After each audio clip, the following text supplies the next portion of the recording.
Welcome to Scheduled Nonsense. I'm Sarah. I'm Katie. Let's get into it. Let's do it. Two mics, two minds, yapping about everything all the time. Unfiltered thoughts with no defense. Tune in to Scheduled Nonsense.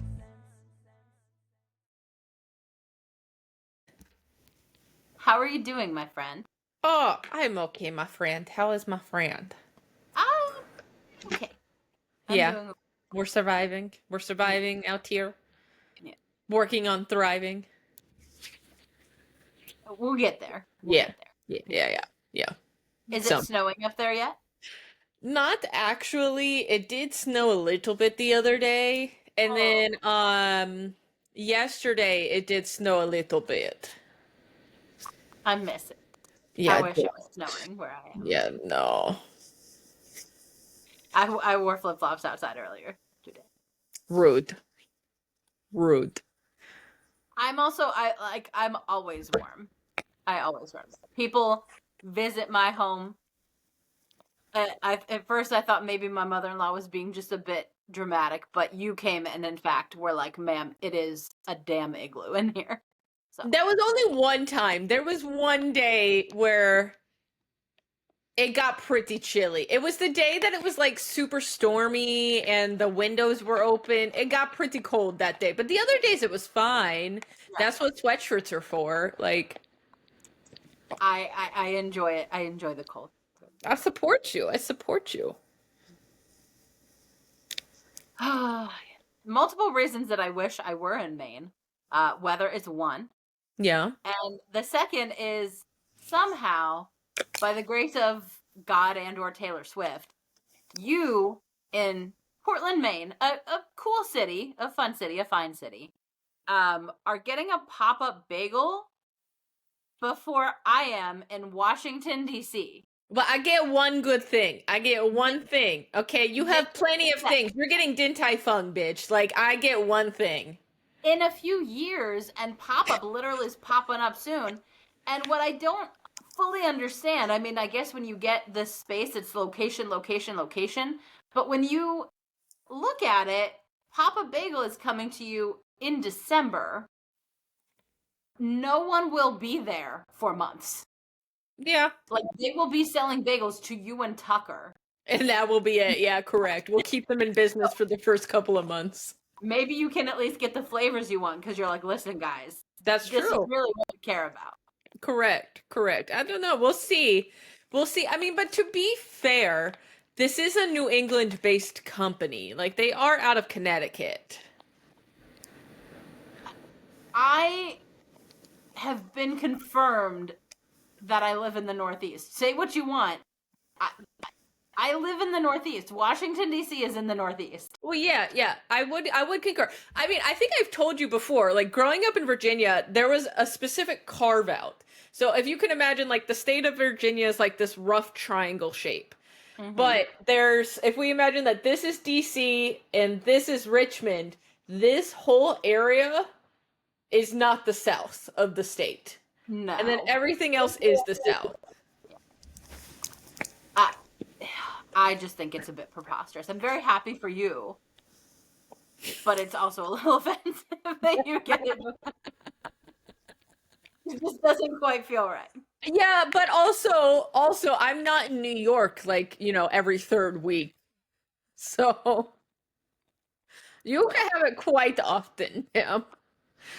Correct. Would I rather have pop-up bagels every third week or be home with my family every day? I don't know. Exactly. Yes. Yeah. Everyone has their pros and cons, I guess. Correct. Every job has its pros and cons. Mm-hmm.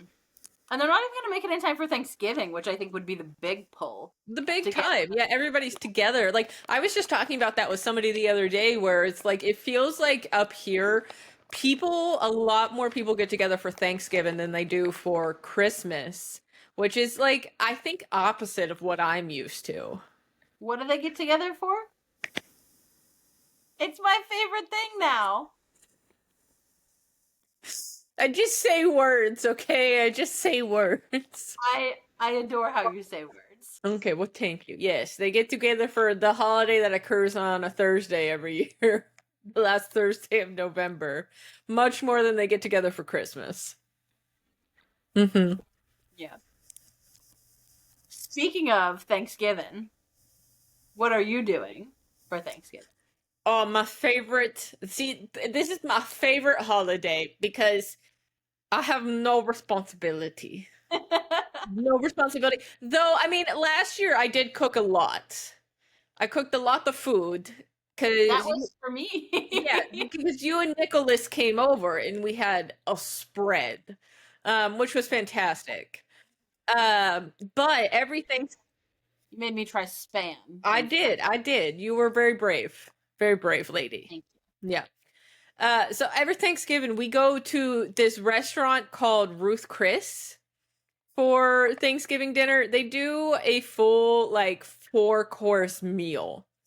And it's not that crazy expensive. It's like $75 a person. No. So it's a appetizer, an entree, which I usually end up getting the Thanksgiving like turkey dinner. And then you get a full-size side of your choice and then a dessert. you. Have to get the same thing at the table or no? No. Because Yeah, like no, that's the very last 2 years, like Matt and I will get the turkey dinner, and then Tucker has gotten like a steak and shrimp the last 2 years. Yeah. And then we each get a side. So like we and their sides are like you get sides with the Thanksgiving plate, like stuffing and blah blah blah, but then you get one full size. I mean, this shit's like this big of Yeah. each side. And I always get that's where the reason we keep going back every year is Can I guess? yeah, Is it a mac and cheese? it is not. Oh, what is it? It's the sweet potato casserole. Perfect timing. You've been on a real sweet potato kick lately. I have. It is your fault. But it is more of a like a candy jams kind of thing. But God, is it good, Sarah? I mean, it is just to die for. So you're saying essentially you get two desserts because that Yeah. in fact that sounds like a dessert. It's not quite the like marshmallows on top and all of that stuff. Yeah. They do put like roasted caramelized pecans on top, Oh, that sounds good. but the filling's not super sweet, but it's just so stinking good. Oh, I want a sweet potato really bad now. Oh, yeah. Mm. Yeah, but we get a couple different sides and then you get a dessert. And then they include like coffees and sodas in the like 4-course meal, but we always end up getting beverages, adult beverages. Yeah. But yeah, it usually ends up being like I think last year Tucker got like a surf and turf combo thing. Matt and I both got the turkey dinner. We had a couple of drinks. I think it was about $350 for the three of us last year. After tip. Reasonable. Yeah. Oh my. Especially when you consider everything that goes into a typical Thanksgiving dinner. Like if you were to cook at home, you're not the kind of person who's going to make one or two things. I feel No. like you would, if you were doing it, you would do We're doing maybe it. not as if you're having for 20 people, but like you're making a wide variety or, and I feel like you're spending a good amount to do that. Yeah. So, And I mean, I guess they would be different for us because our work does give us a free turkey every year. So, like, I wouldn't have that. And that's usually a huge expense. But yeah, but even if you don't factor that in, because like not most people who are going, not everyone has that. So yeah, I think that's a really good value. it's honestly not good. And it's so relaxing. It's like we get to, we get dressed up, we look nice. It's very like low key. And it's always like they're always packed. Yeah. Like last year, I forgot to make the reservation, and I got the very last reservation that location had, and it was for way later than I wanted it to be because I had to work at like 4 a.m. the next day. But whatever, I suffered through the next morning, and it was fine. Yeah. But they're always, always, always 100% booked. It's busy, but like everybody's like on point the Yeah. whole I mean, time. it's a good life hack. You don't have to. I enjoy cooking, but no matter what, that becomes stressful, right? Like you're spending at least all of Thursday, if not a good portion of Wednesday. You're prepping for days and weeks. Right. You're, you know, I mean, you had to drive because I'm assuming it's in Boston, but Correct. it's a very convenient option. No cleanup. I love to cook. I love to bake. I hate to clean the kitchen. Yeah. There are things I like to clean. It might not always seem like that because I just get so behind with my new work schedule, but cleaning the kitchen is not something I love to do. Yeah. So, ugh. It's tough. And especially that is a lot of cleanup. And I just like, we don't have the counter space for all the things I would need to, like, it's just a Yeah. hot mess. And so like it is a lot easier. And I was taught this life hack, if you will, by my best friend growing up, Abby, who's been my friend for 20 years now. 20 years we've been friends. I did it several years with her and her family. Her family did it every year. They went out to Thanksgiving dinner because her mom didn't cook. Her mom would cook like regular dinners for us, but Mrs. B did not cook. Not that huge. Not that kind of deal. That was not her game whatsoever. And mad respect on that. So I learned that, and it's like, why would I ever go back? Yeah. Well, you historically don't have a passion for cooking per se. No. You cook out of necessity. Correct. So that makes sense. I love that for you. Yeah. I believe this year we're having a bit of a Friendsgiving. We're having Nick's best friend come and stay with us. Ooh. I believe he's gonna arrive on Wednesday sometime and then head out for a Black Friday event on Friday, going to Richmond. But we're having duck. Okay. I've never had duck. This will be a first. This will be a first. This will be a new one for my friend. Yeah, and I keep texting him. I'm like, okay, so because he's driving from Pennsylvania, I'm like, I'm assuming you're not bringing this duck along because he's making stops. I mean, maybe he with a cooler and whatever, but I'm like, let me know what I need to get. Let me know what kind of I'm like, I need to find out what and where. Like, I don't know how to procure a duck. I don't know how to I'm prep sure a they duck. gotta have that shit at Wegmans. They got everything at Wegmans. Yeah. I don't know. I just feel like it's something too that you might need to like order from a butcher or just like have to. You know how things sell up. People go crazy at Thanksgiving. That's so I just true. want to I like to have a plan. Yeah. You know? So Yeah. I'd like to have a plan for this also. But I was thinking we would all contribute something. My husband was like, "Oh, perfect. I'll drive to Buc-ee's and get some sandwiches, some brisket sandwiches for the group." I'm like, we'll see if that. Nick. Yeah. The thing is, I don't know if that's real or not. It very much could be. I mean, you could very well wake up and he's just gone. Correct. We'll Could see. happen. But yeah, and then I'll do everything else. So, but not clean. No, there's boys for that. Mm-hmm. So, getting into the holidays, I was just out walking Pippa before we sat down to record, and I'm very curious to know your opinions on holiday decorating. Because my feeds have just been like the October 31st calendar page turned to November 1st, and Christmas. it's Christmas. Yeah, and there aren't historically a lot of Thanksgiving decorations or decor other than just autumnal. But Yeah. it was in what I saw mirrored by other families as a kid at Thanksgiving, like the few times we would go somewhere else or to family, like even after Thanksgiving dinner, they would be unpacking and doing the thing. Like Black Friday is kind of the decorating day. Or Yeah. at least it was. But now it is November 1st on the dot. So I'm very curious to know for you, tell us all what the right way is. Well, I have varied opinions on this because I do think I feel very strongly on that the Christmas tree should come down on January 1st. Okay. That's the day that it gets packed up. I feel very strongly on that one. Um, but I think the like if we really wanted to like manners it out like super prim and proper, it is the day after Thanksgiving that you put the Christmas tree up. Okay. And it's up from the day after Thanksgiving through January 1st and it comes down.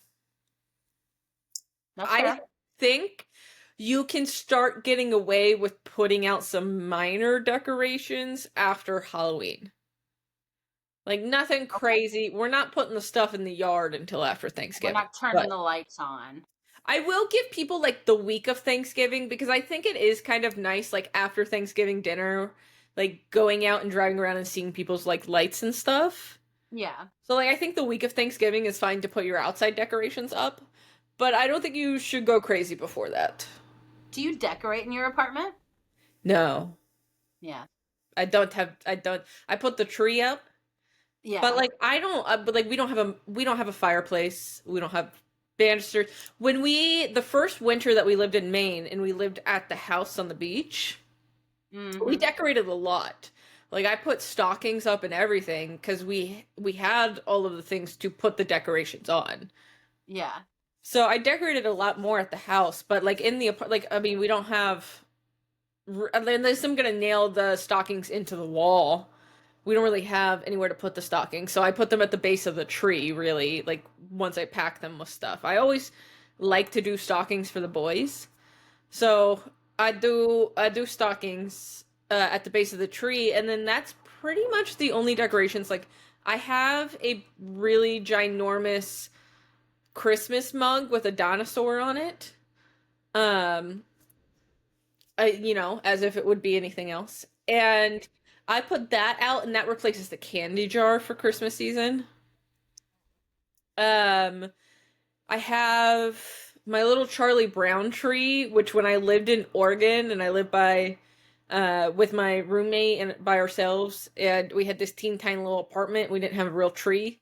My mom sent me the little Christmas Charlie Christmas Brown tree with little teeny tiny ornaments and a little teeny tiny string of lights. So I put that out too. Um, and that's really it. I don't do much more. One, we don't have the place to store the stuff, and then two, we don't have a lot of space to put things on for decorating. It's like what you brought if you have everything in storage, because you guys don't have a storage unit or anything, right? We You don't, just we don't, and we're not like there's an egress out the back door of the apartment, but we're not allowed to use it for like fire safety reasons. So we can't keep anything back there. Otherwise, I mean, there's a lot of like space in there that would be great for storing things, but we're not allowed to use it. Which makes sense. It's like a fire escape essentially. But day after Thanksgiving, you can put your decorations up, put the tree up. Got to come down on New Year's Day though. correct. Good to know. Yeah. What have you been up to this week, my friend? I know you had a very exciting day on, was it yesterday? It was yesterday. That feels like forever ago, but it was yesterday. I didn't ask you what you pulled. I want to know how it went. So, yesterday was the release day for the new set of Pokemon cards. What set is it? It's so the new generation that we're in, the new era, if you will, is the Mega Evolutions era. So Mega Evolutions, like the first base set, came out last month. So this was the second Mega Evolution set, and it's called Phantasmal Flames. And it's like featuring Charizard. I have one of the boxes that I got. That's a good name. I like. Whoa. Yeah. I like that. It like features Charizard. So Phantasmal Flames. But I have not pulled anything crazy banana pants from Phantasmal Flames itself. It's a very small set. It's a total of 214 cards. which is very small for an English set. What's the average, would you say? Like 350, I Oh, think. wow. Okay. In the 300s for sure. So it's very small. I don't feel like the pull rates are great, meaning like how often you get a hit, like a good Yeah. card. And I don't feel like they're great, really, at You all. should have had me go to that store that we went to, the good one. Yes. Yeah. That they focus on those smaller stores, but that like do a ton of stuff. Yes. Oh, I bet that they probably have a decent. If you looked at success rate, from major retailers versus the small shops, I bet that they probably have a good read on that. Yeah. So I haven't pulled anything crazy from it. I got a couple of cool cards. I got one really good trainer card for Matt. I got one pretty rare card, which is it's called a special illustration rare is what that kind of card is called. But it was not one of the like impressive ones. Okay. But nothing crazy, nothing crazy. I did, however, yesterday we went to like our favorite card store, Tucker and I did, Mm-hmm. and I got a box of the base set of Mega Evolutions. And I pulled perhaps the most perfect card I have ever seen. Like, What could this mean?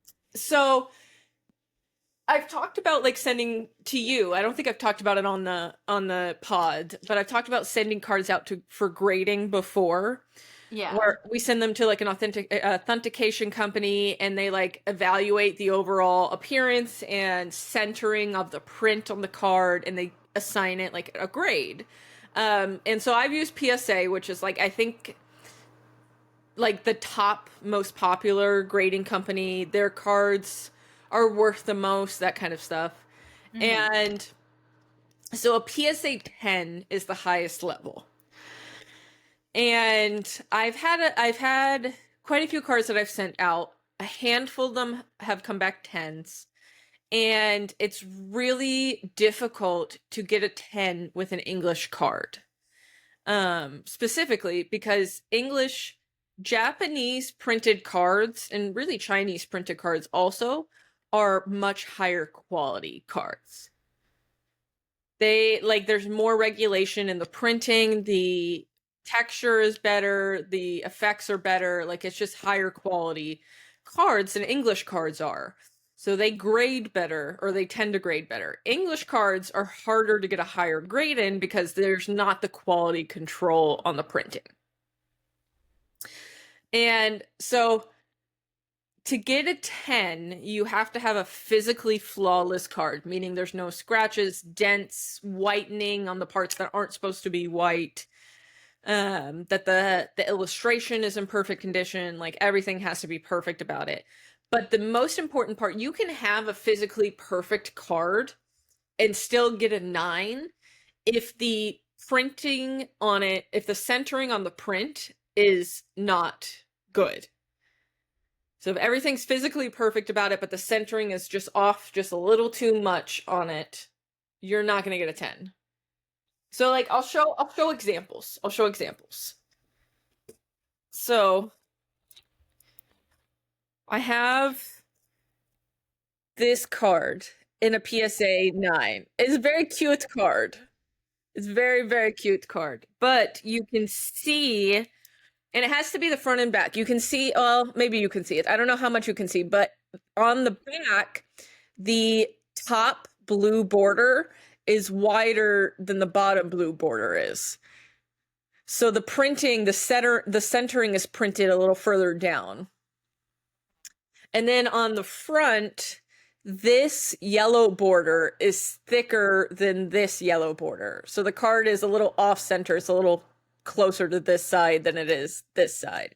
So the card is physically perfect, but the centering is off. So it's a 9 instead of a 10.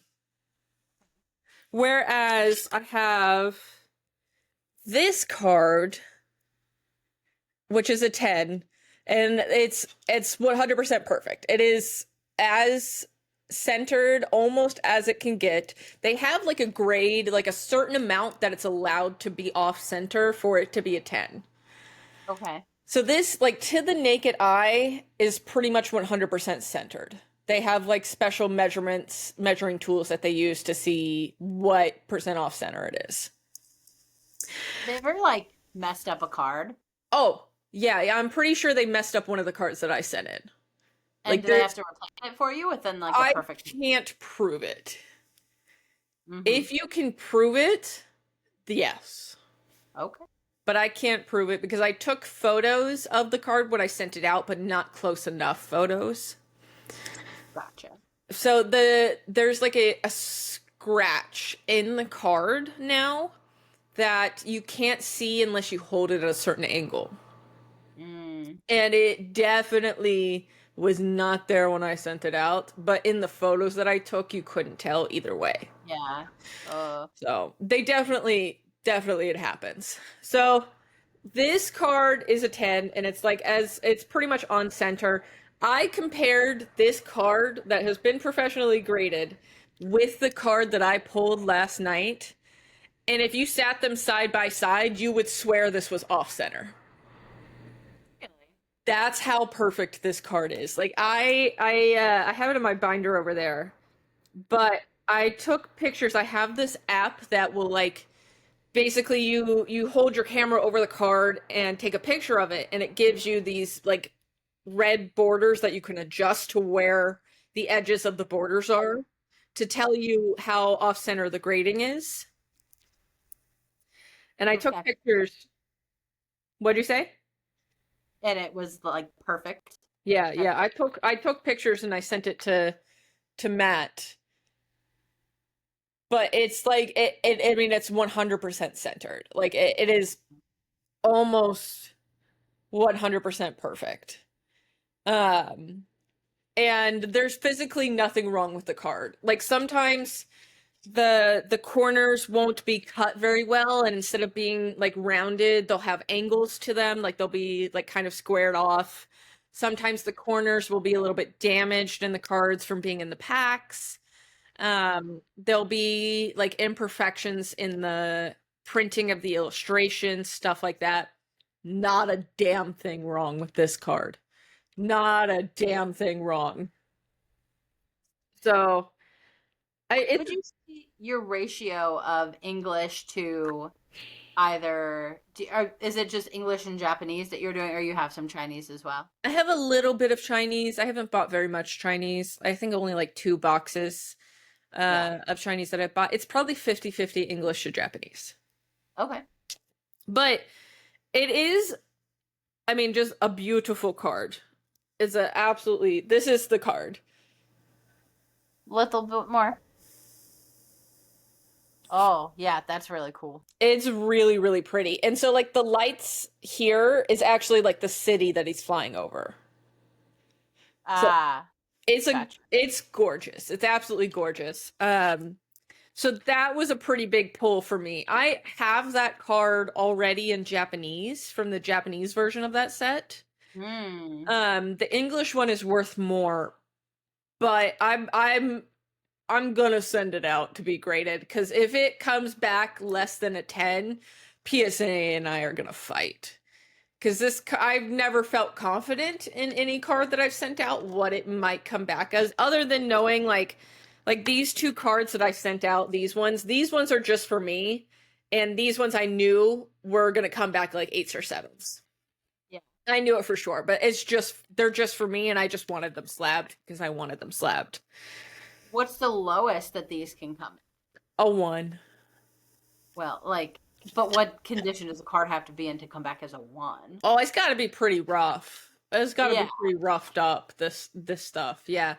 Okay. You kind of have to want it for it to come back a 1. I guess I more so mean like, what are the, like for new cards or something you're pulling, like what are the average lower, what would be the typical, probably just if I pulled a random card out of a pack and send it in a new card, like. Yeah. If you pull it out and you immediately put it in a sleeve and a top loader and you send it out to them, probably the lowest grade you would relatively expect is an 8. Oh, okay. That's pretty Hard to do a normal for lot. like fresh cards is for it to be an 8. Okay. Um, 9s are really common also. So 8s and 9s is what you would expect. Now, if it's a card that's been in circulation for a little while, you'll probably look at like a 7 to 8 range. Okay. There's one card that I have that I really want to send out just for fun because I think it's another card that's like this one, but it's with Jolteon instead of Vaporeon. And I think it's the most off-center card I have ever seen. You just want to send out for funsies. You just I want to want see to the send that one out for funsies. That one is for the entertainment because that's gonna come back like a 4 or 5 because Yeah. it's so off center that it's almost like miscut. Like it's pretty bad. It's pretty bad. So yeah, Interesting. it's a good time. It's a good time. But yeah, I'm gonna send that one out because I think it's gonna be a 10, and that makes it a lot of money. A lot. Yeah. Like it's already $100 raw, like just as the card itself.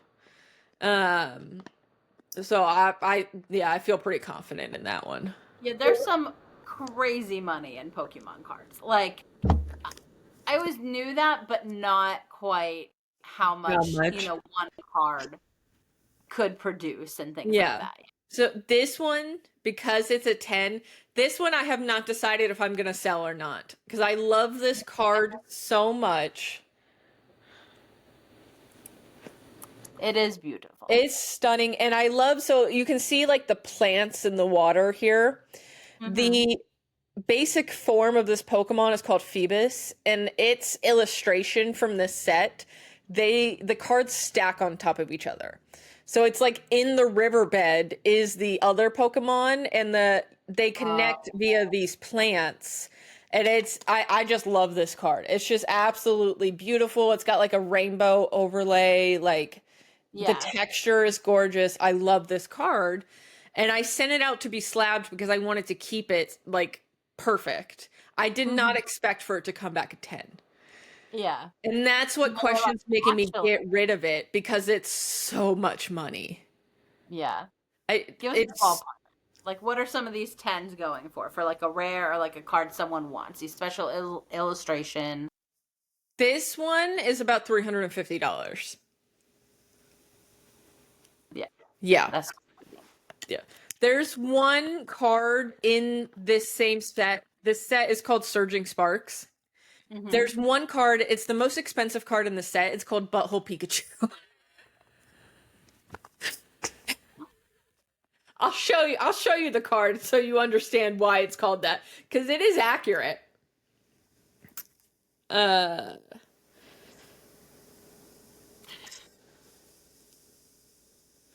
Didn't expect that one. Yeah. Surging Sparks. And so, does Pokemon name these cards, or is this just what everyone's referring to it as? No, that's not what it's called. I mean, that's not the official name of this card. That's just what we call it. Had to ask. Yeah. And it's because he's showing you his butt. He is Oh. actually. He seems proud. Yeah. Yeah, he's showing off his butt. So we call him Butthole Pikachu. Okay. And the market price on this card is about $300-ish, give or take. It has gone down recently. That is the raw price on the card. That's just the card itself is worth about $300. If it's a PSA 10, that card's over $1,000. Easy. There is. Wild. Let me find the Moonbreon for you. The Moonbreon is probably one of the most, if not the most, expensive card that is being like that exists in modern Pokemon at the moment. That was in fact my next one. And I know there's probably more that are more expensive, but this is really at that top range. Like, apps one of the most expensive cards on the market right Oh now. my goodness. And it is gorgeous. That's really cool. Yeah. I like that. However, How cool are we talking? Nope. No, ma'am. yeah. That's the raw price of the card. So if you can imagine this card, $2,000 raw, imagine what that would be as a PSA 10. It's like I was gonna say, $4,000. yeah, we're talking a down payment on a car here. Correct. Like $4,000 for this card in a PSA 10. Hmm. Yeah. And That's it's insane. It gets crazy banana pants. Like, it really does. And there's some other cards, like there's this other grading company called BJC, and they have their cards in general are worth less unless there is a specific level called black label 10s, and it's their pristine 10s. Those ones are typically worth more than PSA 10s. And there was a black label Charizard from the first ever Pokemon set oh jeez. that sold for over $100,000 a couple of years ago. Yeah. Okay. I'm pretty sure it's Logan Paul who bought it. I actually feel like I heard about Yeah, I that think now it was that you Logan mention Paul or Jake Paul. One of the Paul brothers, I it. think, I was the one who couldn't tell bought you it. the difference between the two. Yeah. I think it was one of them. I really do. But yeah, insane money in this hobby can be made 100%. Or spent. Or spent. Yeah. In fact, yeah. Interesting. Yeah. Speaking of hobbies, I really am the two directions I'm being pulled in right now based on my algorithm are I really want to be a crafting girl. Have we talked about this? A little bit. Did we? Okay, yeah. I really want to learn needlepoint and like make all my own Christmas decorations and, all these things that I have no time for. Correct. But boy, oh boy, is it appealing. Yeah. The other thing that I'm very curious to hear your opinion on, because you, who specifically because of your affinity for sharks, I think want nothing more. It's at least probably in your top 3 of things you want to do to be. You want to like go in the cage, right? Yeah. In the water. Yeah. Insane. But I'm very curious to hear your opinion because you know what looks really fun that I've seen in the last few days, and I'm like, yeah, I want to do that. Skydiving. No, I'm not doing that shit. No, ma'am. No, ma'am. You'll never catch me jumping my ass out of an airplane. Absolutely not. Under no, I don't even like rooftop bars. Like, I want to go below ground. I don't want to go above ground, Like, I'm good. I'm good in the water. Like, below sea level for me.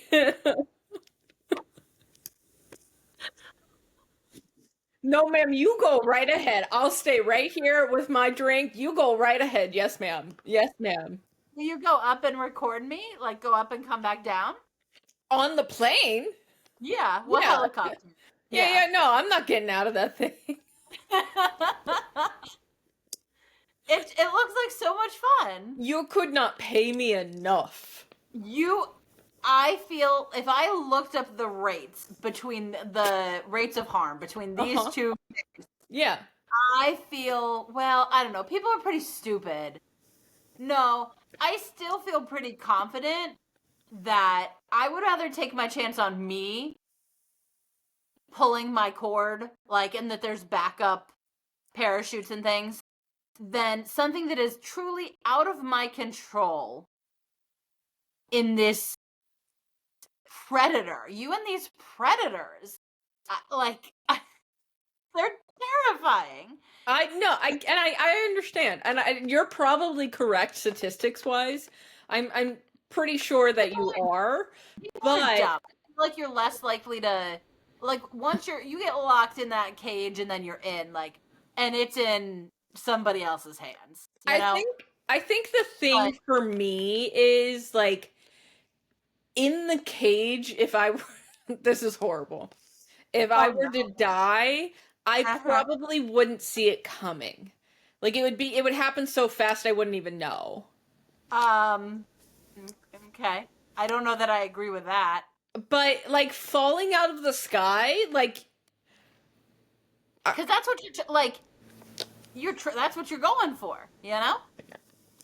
No. Like if you're falling out of the sky and something goes wrong and you can literally see your death coming at you and you can't stop it and there's nothing you can do about it. I feel pretty strongly that like that shark is not getting through the cage in a second. Like, it could happen. I've seen the videos. Exactly. But I think at least you're talking 3 to 5 seconds, like in reality, of by the time it gets through and by the time you're not feeling anything. Like, yeah. Which isn't a lot of time to process. I would much rather fall to my death. Oh, I would not. No. Be taken out by a shark. No, man. 100%. I'm fine with being part of the food chain. Like, I encroached on their territory. I did not put myself in a position to fly like a bird when I am not. It looks so fun. No, it doesn't. This shit looks terrifying. You know that video of the guy like in the bungee cord chair where he's like, let me tell you something. No, wait, let me tell you something. That's me. I'm that guy. That's me. I don't love the swings. Like, I don't love the swings that are on cliffs and things.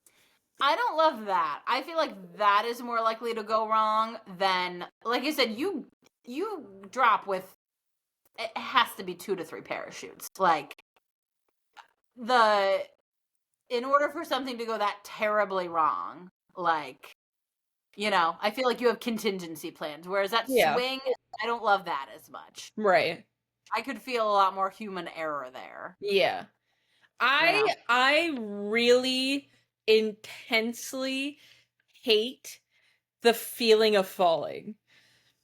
Like, I do like roller coasters, but I, like, that is the, like, split second of going down before you go back up is the absolute most that I can handle of the feeling of falling. I cannot, like, even, like, you know, I don't know if you experience this, but I know it is, like, a fairly widespread phenomena where, like, when you're sleeping... I was just about to ask you that! Yeah. And you suddenly, like, wake up feeling like you've been falling. It's a trick your brain plays on you because your brain for a second thinks that you're dying. That is one of the worst feelings in the world. It is. Yeah. And I that makes me want to puke whenever that happens. Like, I so intensely hate that feeling. And for a lot of people, I think the adrenaline can overcome that. And for me, it cannot. No. Okay. Yeah. Noted. Yeah. I'll send you up. You can take a few pictures, and then you can watch the mechanics of whatever plane or helicopter and make sure you get down there safely. Correct. I'll have a few words with the pilot. Yes. Okay. Yeah. Yeah. Right. I'll have some questions. Okay. Yeah. There you go. They're gonna throw me out of that plane, but it'll be fine. You will end up skydiving.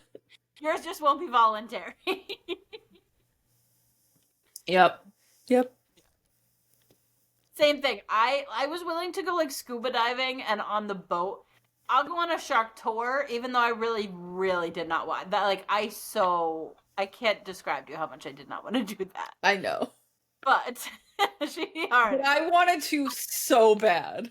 and that's why I was gonna go. Yeah. But I would have like I'm not leaving the boat. Like Right. if you chose to go down in the cage, like I'll be there for you. But like just not right next to you.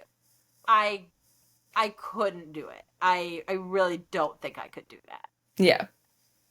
But I think, like, in all honesty, like, going in the cage is really you just stay in the cage for your protection. Depending on what area you go into, like, you don't actually, for the most part, you don't, like, in the research, and, like, if you watch Shark Week, they go into the cage in areas of high aggressive sharks because they're doing research.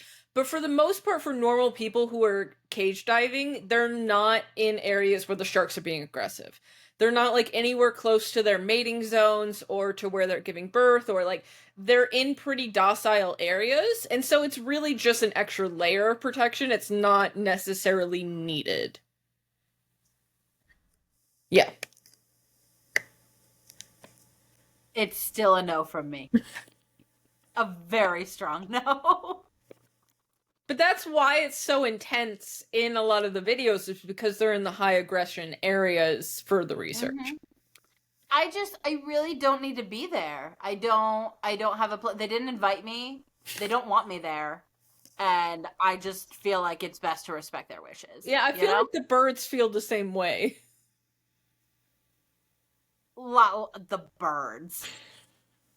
We're talking about two very different things here, ma'am. Nice try. The birds can also be dangerous, okay? Have you ever seen a vulture? Yeah, I don't love birds. Yeah. I don't love birds. I don't love insects. I don't, Speaking of insects, I had a full meltdown today at work. Oh? Because I'm helping a customer, Mm-hmm. and all of a sudden, I hear my employee behind me go, "Oh, that's a spider."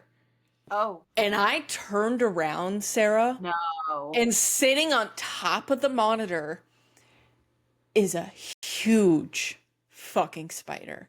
I mean, massive, like quarter-sized. I can see it's thick and black, and I can see the hairs on it, and it's a fucking jumping spider. I'm sorry? It's a They jumping spider.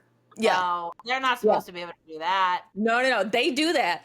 No. And I'm trying so hard to keep it together while I processed a refund.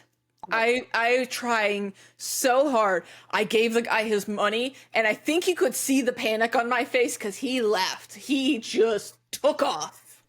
And it was horrible because there's me standing there as a 30-year-old woman freaking out about this spider, and that little girl that was with that guy was maybe like 5 or 6 years old, and she's like, "I want to see the spider." I was like, "You gotta leave. Here's your money. Get out." And I had to call somebody down to like do a thing on the register for me so I could give him money. And the guy comes down, and I'm like, "Dude, you got to get rid of that shit." And he was like, "Oh, I'll just take it outside. Like, I don't want to kill it." I was like, no, sir.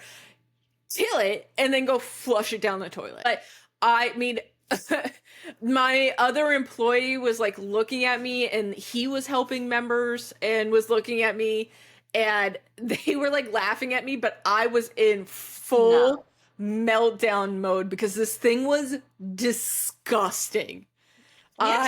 There. I don't like insects, but I especially hate spiders. Mm-hmm. I understand that they're good for the environment and the ecosystems and shit. It's fine. They can be over there. I don't give a fuck. The ecosystem will figure it out. They all need to be destroyed. Every single one of them. Did you see the videos about the cave? I actively avoid all spider content. Thank you very much. I don't know. I think this is something you might need to keep to yourself. Sarah. I think you should. No, I'd actually like to sleep tonight. So I think you should. I won't tell you about it, but suffice to say, I did not sleep that night. Exactly. I had to block several channels on my TikTok to stop from seeing it. Because, I mean, like, it just kept popping up, and I'm like, why does TikTok think I want to see this? Oh, because I cannot possibly scroll fast enough. Cannot possibly scroll fast enough. And so, like, it just was, yeah. All right. It But was here we awful. go. It was Here we go. awful. You are a riddle because I bet I'm going to bring this next one up and you're going to be like, well, so tell me how we feel about snakes. So, I don't want to touch one. Okay. Let's be clear. Those people who like put them on their shoulders and go all Britney Spears with that shit, fuck that. I'm not doing that shit.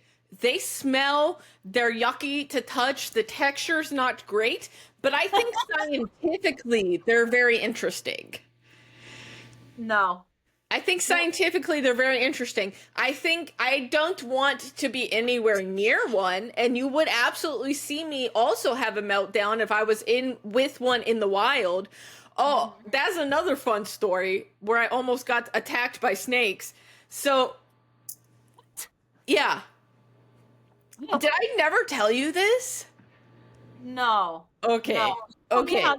You told me that you were under siege by geese. That did happen. Animals don't like me. They're like, yeah, you don't belong outside, actually. You should Correct. So, back in, it was the beginning of November 2023. It was like 5 or 6 days before the store opened. I knew you at this time. Okay. Yeah, but we weren't friends yet. We were too busy to be friends. I feel like I would have been aware if there were a snake attack in Maine. Well, so it was like 5 or 6 days before the store opened, and this guy from, I don't know if he works in the Northeast Regional office or if he's from corporate. I'm not sure. Best be corporate, because I don't like where this is going. But he's the environmental compliance guy. Yeah, that's definitely, well, it's probably me. Okay, Yeah. so he works in the regional office, but Great. he came to the warehouse to like do environmental compliance stuff before the store opening. And nobody was available to walk with him. Nobody. I don't remember where our admin manager was. The AGM was off busy somewhere. Our GM was like in hell. Like the other GMs were our AGMs were crazy. Everybody was busy. Everybody was busy. Everybody was busy. Nobody to be found. This guy was like, "Hey, so you're coming with me," and I'm like, "Cool. Guess I'm coming with you." Yeah, which doesn't seem super alarming on the front, right? We're talking environmental compliance, like basic, okay, like you're gonna take some notes, you're gonna write some things down, you're gonna take pictures if you need to share it with anybody, but shouldn't be anything too crazy. Correct. One would think. One would think. I think, though, he was very new to the position when he came. I think he was very new. I was very new to my position. Had no idea. No idea what half the words he said meant. So, anyway, we're walking around the building. We're walking through the receiving area. We're walking through the parking lot. And behind the building is this, like, pond area. Lake. Well, we know it. Yeah. Yes. And there's, like, a drainage pipe into it, like a big ass one. And there's a couple of them, and there's one, so, like, there's the parking lot, and then there's, like, the lake, and then there's woods. And there is, like, a strip of gravel that you can walk across through the lake to get to the woods. And on the woods side was, like, a drainage pipe. And so Dave was like, we gotta go check that out. You want to go out there? Yeah, he was like, we gotta walk over there and we gotta take a look at it. I'm like, okay. I said, okay, I guess this is what we're doing. So we climbed over the, like, steel banister that's on the edge of the parking lot, and walked across the lake over to the drainage pipe, and there's the part that goes into No. into the water, and he's like looking at that, and he's telling me, oh, like, you guys are gonna have to make sure that the trash is all picked up and everything, and like make sure this stays clean, and you're gonna want to have it cleaned every so often, or see if the city's responsible for that. You guys need to figure that out. This is the start of a horror film. Correct. It gets worse. And yeah. so, and then he's like, well, we gotta figure out if there's another, like, where the other end of this pipe is. And I'm like, oh, okay. So then he starts walking into the woods. He just, like, turns around and walks into the woods. And so I follow him. Like, because I'm like, I guess this is what we're doing now. More and more. Like, this is a tale as old as time. And so we walk, it's not very far. It's only like 20 or so feet. And you can like still see the other side. Like, we're not covered in by the woods or anything like that. And so he finds the other side of the pipe. And it's this thing is like 6 feet across. So it's massive on both ends. And he, like, it's kind of like a little bit, like, it starts to go downhill. And so he's like, well, I want to go down there. And so we like walk down in front of it. And I slipped on the gravel because I'm a klutz. He like reaches out a hand to help me stand up. And as he does, out of the corner, both of our heads turned at the same time.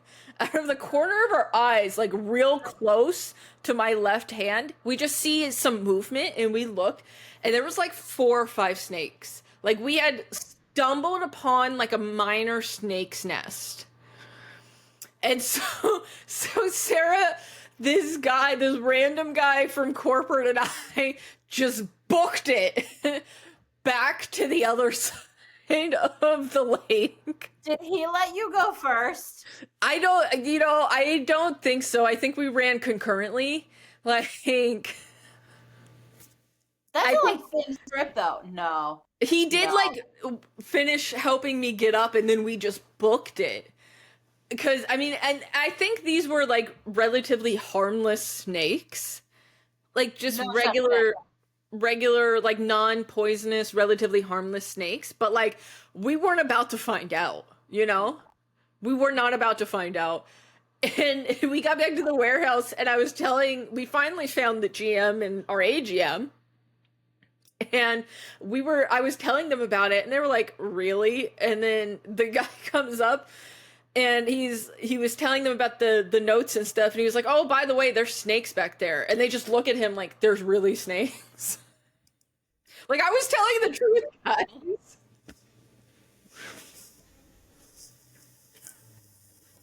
I'd have been back in Oregon, which probably also has snakes. It's not great. Yeah. Oh. No. Yeah, it was a good time. That should have been my first red flag, honestly. I don't like anything about that story. Not one detail. Yeah. No. It was a good time. Like, there are so many things that could, like, you were setting that story up, and you just blindly followed this man into the woods. He told me I had to walk with him. Like, oh, okay, yeah. I don't know. He had a name badge. Like, he looked official. He was official for our company. He had all of the credentials. Yeah, no, I'm aware that he is, but like, no. Yeah. No, no, thank you. I don't like that story. No, it was a good time. All right, we need to talk about one other thing, because that can't be the last thing on my mind before we need something else. My snake and spider trauma. Oh, why did you bring up the spiders again? Catherine. I have a list of things. Oh. Okay. So, did you see that the Base Gap collab was restocked? I did. So, I have hope for the Rare Beauty. Yeah. There's no way that it won't be restocked again. It has to be. It was Did you so see Shay's newest brand? No. It's No. not for us, in fact. I think it's called Rini, if I'm not wrong. Let me double check. Rini. It's a skincare brand for children.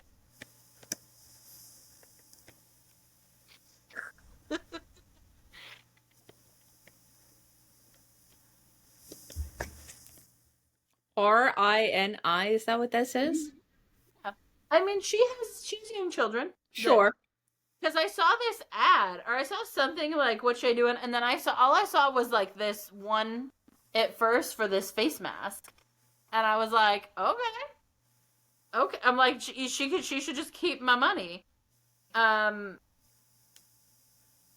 yeah, and there's youth skincare is the next realm I have that are very called. I'm really not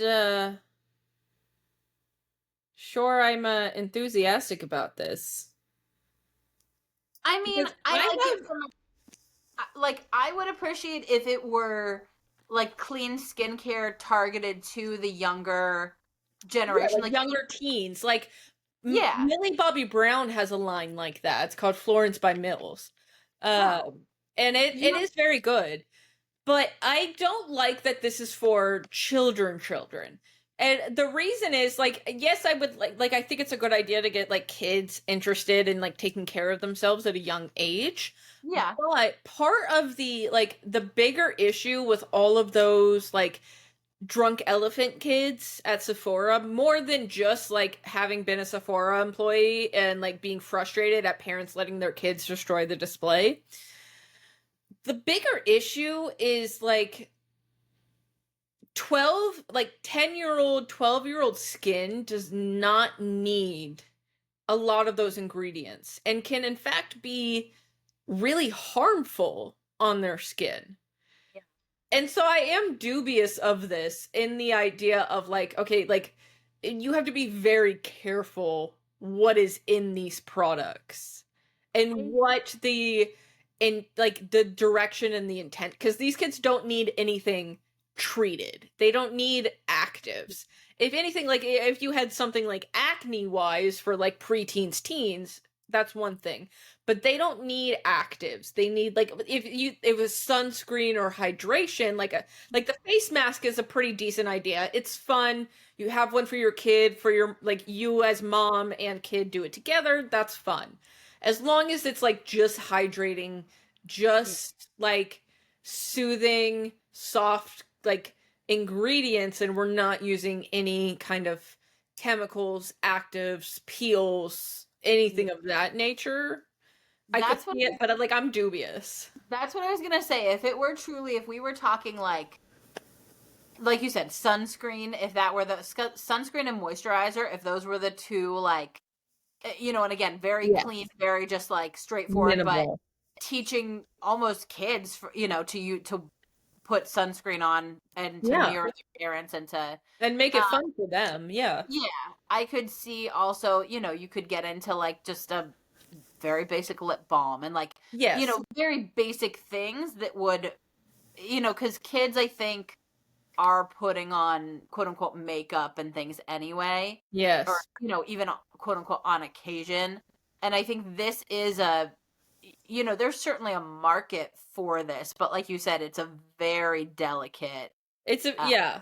You have to be very careful. even for the face mask. Like I saw that and I was like, honestly, like, almost better do like a quote unquote makeup home or like a Lush type thing where you're talking like an oatmeal face mask or something that like is like oatmeal, avocado, Greek yogurt, something that you're just again mirroring your mom Yeah. or And I parents. mean like watching this like intro video like this isn't like this seems pretty okay. Like the face masks are shaped like those animals, like that's kind of cutesy, like a few like chubby sticks as like face paint kind of idea, like for like cutesy stuff. Like it's not bad, but I feel like it just I'd be like interested, I guess. Like this is kind of cool. Like all right, I see this. Like after sun hydrogel facial mask with aloe vera. Like okay. All right, yeah, I could see it. Um like I'm not mad at that, but I feel like it could there is potential for it to go in a dangerous direction, and maybe as a mom with like, she has a couple of young children, like she has an understanding for what she, I hope she has an understanding for what she wants to put on her own children's skin and is using that perspective, which is great. I hope, Yeah. but I hope that's the There's direction it goes. There's a lot of specifics on here. If you get into the about and like the formula facts, it gets into the testing and everything that it goes through, all the like the very strict, rigorous things. It talks about how Rini products will never include fragrance, gluten, nut, talc, sulfates, parabens, alcohol, plastic shimmer, dyes, but like all these different things. So Mm-hmm. it's interesting. I was just very surprised. Someone said that when I heard skincare, I was like, okay, and I immediately was like, here we go. Here goes $100. And I was like, oh, actually, maybe not. Yeah, It's I not mean, for like, me. because this is cute. These are cute. Like, this would be fun for, like, a mommy and me spa day. Like, I could see it. Yeah. I still feel like I feel like it could, there's potential in the future for it to go in a interesting direction, and that would be, part of it to watch. But I mean, this is a good start. This is a good place to start with it, I think. Yeah. All right, Um, last note that I have. mm-hmm. Do you have plans to see Wicked for good? Well, yeah, I'm gonna see that. Yeah. Yeah, but like where are you going to see it? Because you can't see it where you are. It's not good. You could try, but Well, I don't have a lot of other options, I'm ma'am. aware. I didn't know if you had any like if you were going down on Thanksgiving Day for Ruth Chris and you're like, you know what, boys, we're going to the movies first. We're going to the cinema. No, we're going to lunch at like 11:30. Oh, It's like a jeez. brunch. Yeah. Because then Tucker has to work at 4 a.m. because he's Yeah. in that shift now, just like I was last year. Okay. Well, just have to come down and see me again. I mean, Although we'll have to figure it out because you cannot take planes, you cannot take buses. We'll have to figure out the way to get you here. mm-hmm. Mhm. It's true. I have eliminated quite a few means of transportation. Just keep cutting them down. Yeah. Yeah.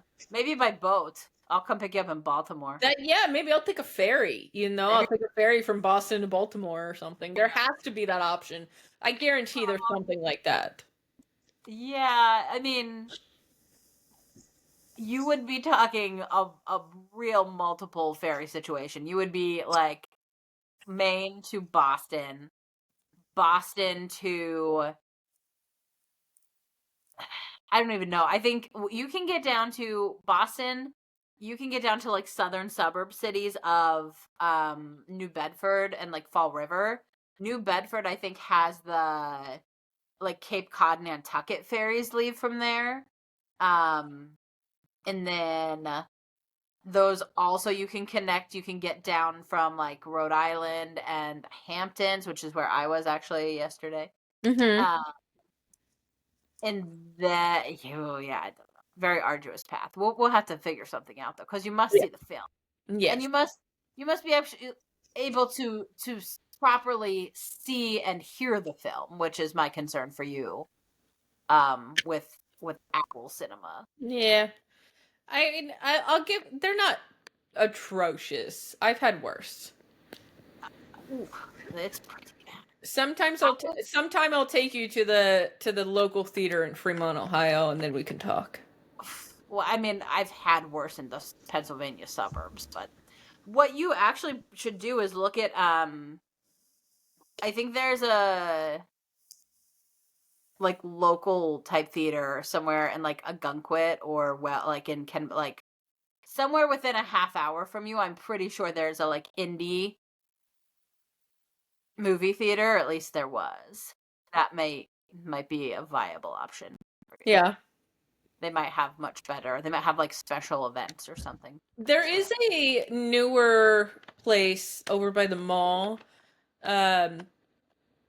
it's called entertainment cinemas, and they do like like alcohol and food with your movie Oh, kind of deal. go there. Yeah, Go I there. don't know what it's like on the inside. I have not actually been on the inside. I know you also saw Wicked in an Apple cinema because that's all that we had, and the one that I went to was rough. Yeah. Is all I have to say. Well, I mean, I don't know. Just the one in Saco is not terrible, I think. I'm not a fan of the one in Westbrook, Westbrook. I but don't know. we saw me and a couple of friends saw Nosferatu in IMAX in the one in Saco. Which I don't watch that movie. Uh-oh. Like they really liked it, but I'm just like Not for you? it wasn't for me. I really felt like there was some elements of it that I'm like people were like, "Oh, that's so hot. It's so horny." And I'm like, "No, that just felt like creepy." Yeah. Like it just felt like kind of like grapey to me, and I was not a fan. Yeah. Yeah. Hmm.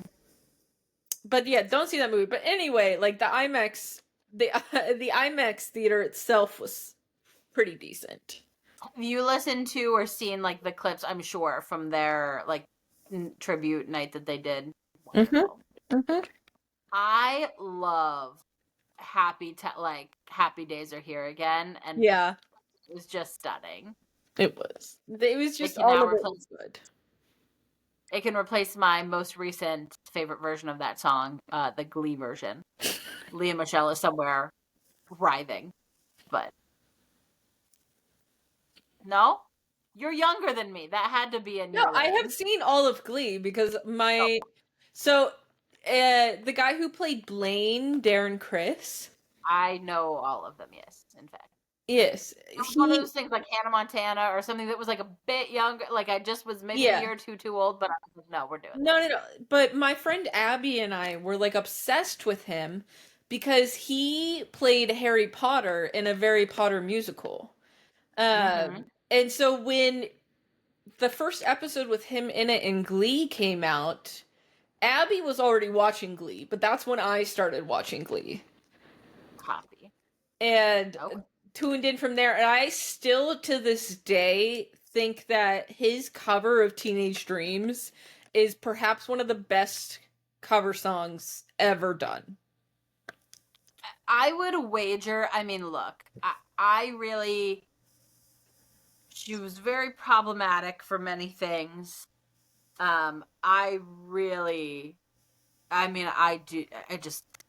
Leah Michelle's voice was She is incredibly talented. Her covers were, and some really cool ones, but her covers were, when they hit, man, like just so good. But I would definitely make the argument for the best covers and overall most likable, best part of that show was Darren Criss and his. I did not watch the last few seasons. I would pop in. It was rough, but I mean, what a crazy story too, though. Yeah, that 3 of the lead, but no, Darren Criss, man. Yeah. He's in Not Just in Time. That's Jonathan Groff, but very happy ending.